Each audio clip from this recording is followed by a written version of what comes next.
5월 25일 목요일 오늘 인연의 말씀 함께 나누겠습니다. 사도신경으로 신앙 고백드리겠습니다. 나는 전능하신 아버지 하나님 천지의 창조주를 믿습니다. 나는 그의 유일하신 아들 우리 주 예수 그리스도를 믿습니다. 그는 성령으로 잉태되어 동정녀 마리아에게서 나시고 본디오 빌라도에게 고난을 받아 십자가에 못 박혀 죽으시고 장사된 지 사흘 만에 죽은 자 가운데서 다시 살아나셨으며 하늘에 오르시어 전능하신 아버지 하나님 우편에 앉아 계시다가 거기로부터 살아있는 자와 죽은 자를 심판하러 오십니다. 나는 성령을 믿으며 거룩한 공교회와 성도의 교제와 죄를 용서받는 것과 몸의 부활과 영생을 믿습니다. 아멘. 오늘 하나님께서 우리 가운데 주신 말씀은 사사기 16장 15절부터 22절까지의 말씀입니다. 사사기 16장 15절부터 22절까지의 말씀입니다. 우리 함께 읽도록 하겠습니다.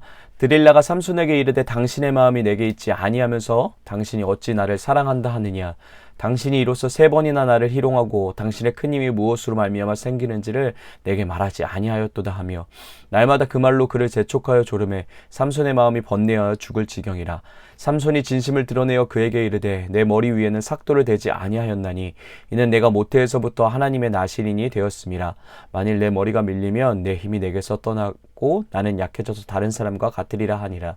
드릴라가 삼손의 진심을 다 알려주므로 사람을 보내어 블레셋 사람들의 방백들을 불러 이르되 삼손이 내게 진심을 알려주었으니 이제 한 번만 올라오라 하니 블레셋 방백들이 손에 은을 가지고 그 여인에게 올라오니라.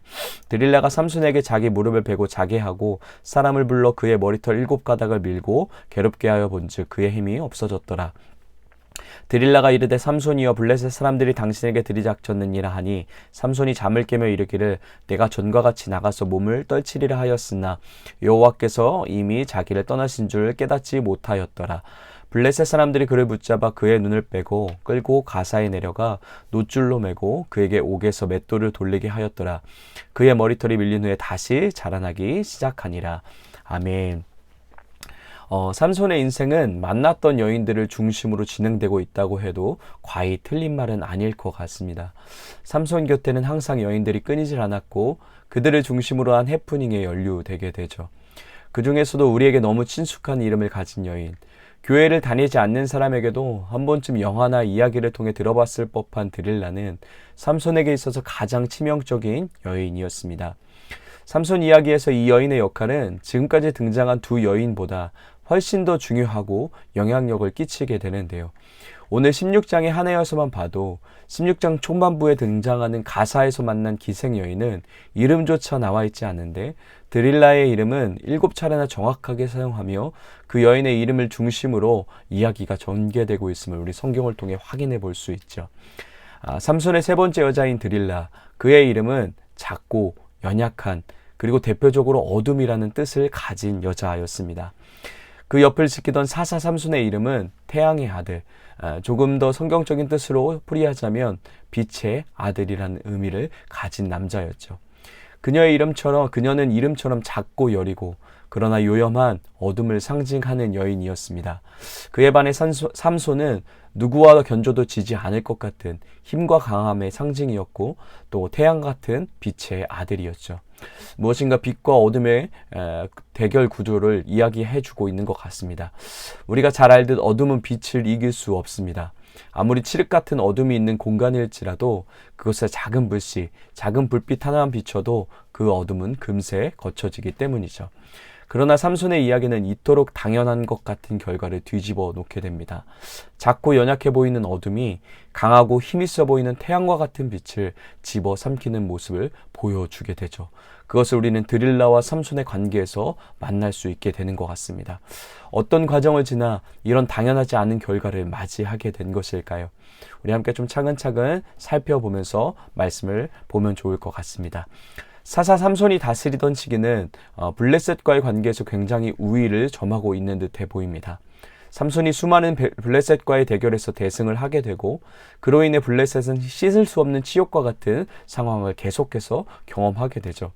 이런 블레셋 사람들은 항상 틈을 보며 어떻게 하면 삼손을 죽일 수 있을지 혈안이 되어 있는 상태였는데요. 그러나 많은 패배의 데이터들이 그들에게 현실을 직시하게 한 겁니다. 무력으로, 힘으로 그와 싸워서는 이길 수 없음을 그들이 알았던 거죠. 그래서 다른 술책을 생각해내게 되는데 그것이 그가 사랑했던 드릴라를 이용하는 거였습니다. 그녀를 매수하여 그의 힘의 원천을 알아내게 하고 그것을 끊어놓고자 하는 것이었죠. 그래서 드릴라를 매수하기 위해 그들은 거부할 수 없는 제안을 가지고 그를 찾아가게 됩니다. 삼손이 힘을 못 쓰게 되는 비결을 알아내고 그것을 자기들에게 가르쳐주면 각각 은 1,100세겔씩을 바로 현금으로 지불하겠다라는 제안이었습니다. 이 여인을 말 그대로 돈벼락을 맞을 기회를 얻게 된 것이죠. 엄청난 대가를 약속받은 드릴라는 곧장 블레셋 방백들이 요구한 일들을 완성하기 위해 작업에 들어가게 되는데요. 어떻게 보면 참 삼손도 딱한 인생인 것 같습니다. 사랑받지 못하는 남자이기 때문이죠. 그는 그래도 자기의 여인들을 사랑했던 것 같은데 그 옆에 있던 여인들은 전혀 삼손을 마음에 두고 있지 않은 것 같아 보이기 때문입니다. 드릴라는 힘껏 상기된 표정으로 그리고 요염한 표정으로 삼손에게 찾아가 물어봅니다. 당신의 힘의 비결이 어디서부터 왔냐고, 또한 그것을 제압하고 굴복시킬 수 있는 방법이 있냐고. 첫 번째 질문에 삼손은 대답을 해주죠. 마르지 않는 줄 7개로 자기를 묶으면 힘을 쓸 수 없게 된다고 답을 해줍니다. 그 정보를 드릴라는 블레셋 사람들에게 전하고 삼손을 이제 잡을 수 있겠다고 생각이 된 블레셋 사람들은 몰래 삼손의 집에 잠복하게 되죠. 그때에 드릴라는 그들이 준비해준 마르지 않은 줄을 가지고 삼손을 꽁꽁 묶어 놓았습니다. 그러나 그것으로는 전혀 삼손을 가둬둘 수 없음을 경험하게 되죠. 조용히 다음 기회를 노리게 됩니다.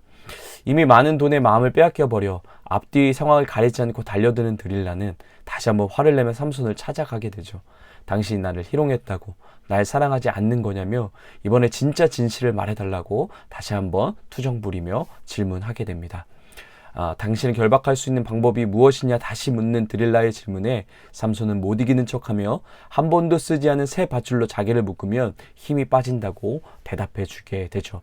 그러나 이번에도 드릴라의 블레셋의 계략은 헛수고로 돌아가게 됩니다. 그리고 더 불같은 화를 내며 한 번 더 동일하게 묻는 질문에 삼손은 자신의 머리털 7가닥을 배틀의 날실에 섞어 짜면 힘이 없어진다고 말해주지만 이것 또한 어떤 효과도 없음의 결과를 맞이하게 되죠. 왜냐하면 모두 사실이 아니었기 때문입니다. 그러나 장난반 진심반으로 전해준 삼손의 답이 점점 더 진실에 가까워 가고 있음을 우리는 볼 수 있게 되죠. 또한 그만큼 삼손의 몰락도 점점 더 가까워지고 있음을 우리는 느낄 수 있게 되는 것 같습니다. 3번이나 속은 드릴라는 이제 도끼로 가득해졌습니다. 이제 포기하기에는 너무 많은 고생을 해왔고 걸려있던 상금도 너무 아까웠겠죠.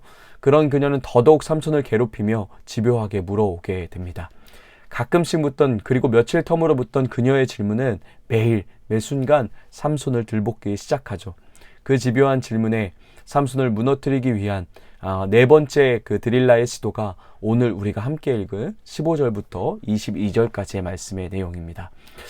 매일 당신 나를 사랑하지 않냐며 사랑하면 그 진실을 이제 말해달라고 졸라대는 그녀의 질문 공세에 삼손은 굉장히 힘든 시간을 보내게 되는데요. 우리 16절 함께 읽어보도록 하겠습니다. 날마다 그 말로 그를 재촉하여 조름해 삼손의 마음이 번뇌하여 죽을 지경이라. 아멘. 굉장히 괴롭고 어려운 시간을 삼손이 보내게 됩니다. 그러나 삼손은 누구도 원망할 수 없었습니다. 왜냐하면 모든 것을 자기가 선택한 일이었기 때문인 거죠. 하루하루 거세지던 그녀의 졸음에 고통스러워하던 삼손이 결국 두 손 두 발을 들게 되죠. 우리 17절입니다. 삼손이 진심을 드러내어 그에게 이르되 내 머리 위에는 학도를 대지 아니하였나니 이는 내가 모태에서부터 하나님의 나신인이 되었음이라. 만일 내 머리가 밀리면 내 힘이 내게서 떠나고 나는 약해져서 다른 사람과 같으리라 하니라. 아멘. 삼손은 자기의 힘의 원천이라고 생각했던 머리카락에 대한 정보를 드릴라에게 이야기해 주게 되죠. 이 말이 진심이란 것을 직감한 드릴라는 다시 블레셋 사람들에게 연락을 취하고 자기 무릎을 베고 자던 삼손의 머리를 싹둑 잘라버리게 되죠. 그리고 그는 결국 삼손은 비참한 결과를 맞이하게 됩니다. 우리 21절입니다. 블레셋 사람들이 그를 붙잡아 그의 눈을 빼고 끌고 가사에 내려가 노줄로 매고 그에게 옥에서 맷돌을 돌리게 하였더라. 아멘. 결국 삼손은 모든 힘이 사라져 버리게 됩니다. 그리고 그 자리에서 눈이 뽑힌 채 블레셋의 포로로 잡혀가 당시 동물들이나 노예가 하던 연자 맷돌을 돌리는 일을 옥에서 감당하게 되죠. 블레셋의 조롱거리로 비참하고 치욕적인 결과를 삼손이 맞이하게 된 겁니다. 우리는 이런 삼손과 드릴라의 관계 그리고 그 비참한 결과를 보며 어떤 메시지를 발견할 수 있을까요? 먼저 죄에 대해 그리고 죄의 경각심에 대해 생각해 볼 수 있을 것 같습니다. 어떤 사람의 표현을 빌려 이야기하자면 우리를 향해 유혹해오는 죄의 평범성, 그리고 죄의 연속성 또는 죄의 끈질김이라고 표현해도 될 것 같습니다. 그런 죄의 모습을 오늘 본문이 우리 가운데 이야기해주고 있는 것이죠. 블레셋 사람들을 다 쳐 죽이고 그들의 성문을 부수어 끌고 가버릴 정도로 강한 사람인 삼손. 그러나 그가 작고 약한 여인의 계략에 무너져 버림을 오늘 본문은 보여주고 있습니다. 작고 아무것도 아닌 것 같은 죄와 어둠이 하나님께서 허락하신 빛을 소유한, 그래서 은혜로 강한 자가 되게 된 그에게 처참한 결과를 맛보게 함을 보게 하는 거죠. 이처럼 죄의 작은 틈이 결국 무너짐까지 우리를 끌고 가는 겁니다. 장난과 같이 치부하며 시작한 죄와 어둠에 대한 방치가 결국 그 삼손을 꺾어놓고 만 것이죠. 죄는 아주 평범한 모습으로, 우리가 죄라고 여기지 못하는 모습으로 이것 정도는 괜찮아, 이것 정도는 아무것도 아니야 하는 그 작은 타협의 틈을 타고와 결국 우리의 삶을 무너지게 만들게 됩니다. 또한 드릴라가 사랑이라는 이름을 가지고 삼손에게 찾아와 그를 하나님의 약속과 언약의 말씀으로부터 떠나버리게 만든 것처럼 죄는 아주 아름답고 보기 좋아 보이는 포장지를 두른 채, 그리고 평범함으로 위장한 채 우리 가운데 다가오게 되죠. 드릴라의 모습 속에서 발견할 수 있듯 그 작은 죄와 어둠은 우리가 무너질 때까지, 그 죄에 익숙해질 때까지, 그 죄 앞에 어둠 앞에 두 손 두 발 들 때까지 연속적으로 집요하게 끊임없이 우리 가운데 도전해 오게 됩니다. 죄와 어둠이 우리를 향한 하나님의 약속과 은혜를 끊어낼 수 있다고 말하는 것은 아닙니다. 죄와 어둠은 여전히 신실하게 임하고 계신 하나님의 은혜와 함께 하심을 바라볼 수 없게 우리의 눈을 멀게 만드는 것이죠. 그래서 은혜가 은혜되지 못하게, 축복이 축복되지 못하게, 생명이 생명되지 못하게 하는 겁니다. 은혜를 소유했으나 은혜 없는 자처럼, 하나님이 함께 하시나 하나님이 없는 자처럼 살아가게 만드는 거죠. 그것이 죄와 어둠이 이스라엘에게, 그리고 삼손에게, 그리고 오늘날 우리에게 주고 있는 강력한 영향력인 것 같습니다. 이스라엘의 문제는 블레셋도 군사적인 문제도 아니었습니다. 그들의 문제는 영적인 문제였죠. 하나님을 전심으로 사랑하지 못하는 그들의 영적인 두 마음 때문이었습니다. 그런데 죄는 그걸 보지 못하게 하고 있는 겁니다. 진단을 하지 못하니 해결책도 처방전도 없고 결국 반복되는 실패와 악습과 헛수고만 이스라엘은 계속해서 경험하게 되는 거죠. 삼손 또한 동일했습니다. 그의 힘은 머리카락에 있었던 것이 아니었습니다. 머리카락이 깎여 힘이 없어진 게 아닌 거죠. 오늘 말씀 20절 후반부는 이렇게 선언합니다. 여호와께서 이미 자기를 떠나신 줄을 깨닫지 못하였더라. 아멘. 그의 힘은 머리카락이나 독주를 마시지 않거나 부검을 만지지 않는데 근본적으로 있는 게 아니었습니다. 그의 힘은 하나님의 영이 그와 함께 하신다라는 사실이었죠. 삼손에게 허락된 율법과 약속은 그것을 통해 하나님께 자신이 전적으로 드려진 자임을 기억하게 하고, 그런 자신이 해야 할 가장 제일 우선순위는 하나님과 끊임없는 만남과 관계임을 깨닫게 하는 하나님이 허락하신 은혜의 방편이었습니다. 그런데 삼손은 그것을 잃어버린 겁니다. 마치 이방신들의 부적을 대하듯 하나님의 말씀을 대하고 하나님의 약속을 대하고 있는 것이죠. 그래서 죄로 가려진 눈을 가지고 이스라엘은, 삼손은 자기가 보기에 좋은 대로 모두 살아가게 되는 거였습니다. 죄는 이처럼 눈을 가리게 만듭니다. 우리의 모든 삶이 하나님으로부터 왔다는 사실을, 그 하나님이 우리와 함께 하고 계신다는 사실을 보지 못하게 만듭니다. 누가 나를 부르셨는지, 누가 나의 삶을 시작하셨는지, 누가 나의 삶의 주인인지, 그리고 나를 부르신 그 삶 앞에서 내가 무엇을 하며 살아가야 하는지를 잊어버리게 만드는 거죠. 그래서 우리는 끊임없이 말씀 앞에 서야 합니다. 말씀의 인도하심에 나를 맡기며 그분이 우리의 눈에 비닐을 벗겨가시는 작업에 우리를 들임을 멈추어서는 안 되는 거죠. 우리의 등불 대신 예수님이 우리를 비추시고 죄를 죄로 여길 수 있도록 어둠을 어둠으로 여기며 내 안에 나도 모르게 자라나고 있던 어둠의 영역들을 발견할 수 있는 은혜를 그 말씀 앞에서 누려야만 하는 겁니다. 이건 깊은 자아성찰로 할 수 있는 일이 아닙니다. 아무리 내 내면을 오랜 시간 들여다본다고 발견할 수 있는 것도, 볼 수 있는 것도 아닙니다. 그럼 왜 이처럼 말씀을 통해서만 가능한 것일까요? 왜 우리는 꼭 굳이 말씀을 통해서만 하나님을 알 수 있고 또 우리 자신을 정직하고 정확하게 볼 수 있는 것일까요? 그건 하나님이 우리를 말씀으로 창조하셨기 때문입니다. 히브리서의 고백처럼 말씀이신 예수 그리스도를 통해 우리와 또 모든 세계가 지음을 받았고 또 그 말씀으로 하나님은 여전히 만물을 붙드시며 정결하게 하시기 때문이죠. 그래서 그 말씀만이 우리의 혼과 영과 및 관절과 골수를 찔러 쪼개기까지 할 수 있고 우리의 마음과 생각과 뜻을 정직하게 판단하실 수 있는 것이죠. 말씀으로 우리를 지으신 그분이 말씀을 통해서 비추시고 치유하시고 벗겨내시고 다시 세우시는 겁니다.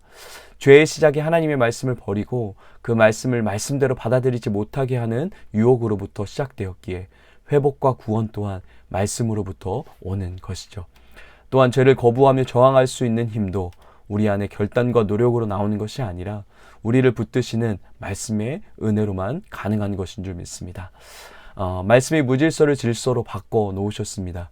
혼돈과 공허함 가운데 새 질서를 부여하신 것도 그분의 말씀이셨습니다. 말씀이 흑암 가운데 빛을 창조하셨죠. 우리를 창조하신 그 말씀의 힘으로 오늘 하루 우리 안에 작은 틈을 발견할 수 있는 은혜가 우리 가운데 있길 소망합니다. 그래서 찬양의 고백처럼 똑바로 바르게 볼 수 있는 우리가 되길 소망합니다. 또한 작은 틈뿐만 아니라 이미 멀리 왔다고 느껴지는 우리가 속한 영역에서 무너짐을 다시 그 말씀 앞에 겸손하게 가져다 놓으시고 그분이 새롭게 함을 회복해 가심을 경험할 수 있는 은혜가 오늘을 살아가는 우리 하루 가운데 있기를 다시 한번 간절히 축복합니다. 이처럼 작은 죄로부터 시작된 엄청난 크기의 파괴력으로 동물들이나 하는 연자맷돌을 돌리는 비참한 결과를 맞이한 삼손. 그러나 은혜는 그것이 삼손의 마지막은 아니었습니다.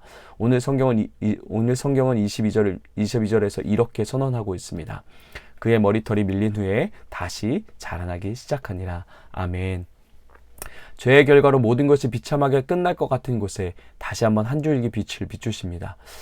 그냥 그런 운명으로 마무리해도 되는 죄인 삼손과 그리고 오늘 우리에게 주님이 다시 한번 포기하지 않는 사랑의 손내밈을 허락하시는 장면입니다. 그 사랑의 근거는 오로지 이스라엘을 향한 삼손을 향한 그리고 오늘 우리를 향한 하나님의 약속의 말씀 때문이었죠. 오늘도 하나님은 약속의 말씀에 근거해 죄로 약함으로 무너짐으로 고통스러워하며 주님 낯을 피해 도망치려고 하는 우리를 향해 사랑의 손내밈을 멈추지 않으시는 줄 믿습니다. 다짐했고 다짐했는데 또 넘어졌더라도 또 오늘 실패를 맛봤더라도 10번 넘어지면 11번 은혜의 손내밈을 허락해 주시는 하나님의 손이 우리와 함께 하고 계심을 바라볼 수 있게 되길 소망합니다. 그 은혜의 손을 낯짝 두껍게 염치 없지만 다시 한번 부여잡고 일어서시는 오늘 하루 되길 예수님의 이름으로 축복합니다. 이렇게 함께 같이 기도하겠습니다. 우리 안에 있는 죄와 어둠의 작은 틈을 말씀 안에 발견할 수 있는 은혜를 허락해 주시고 죄와 거짓에 타협하지 않고 진리를 살아갈 수 있는 용기와 힘을 허락해 주시옵소서라고 함께 기도하겠습니다. 가정을 위해서는 서로를 향해 거짓 없이 사랑하며 섬기는 가정 되게 하여 주시옵소서라고 기도하겠습니다. 교회를 위해서는 하나님의 말씀에 비추심으로 항상 회개에 합당한 열매가 가득한 교회 되게 하여 주시옵소서라고 함께 기도하겠습니다.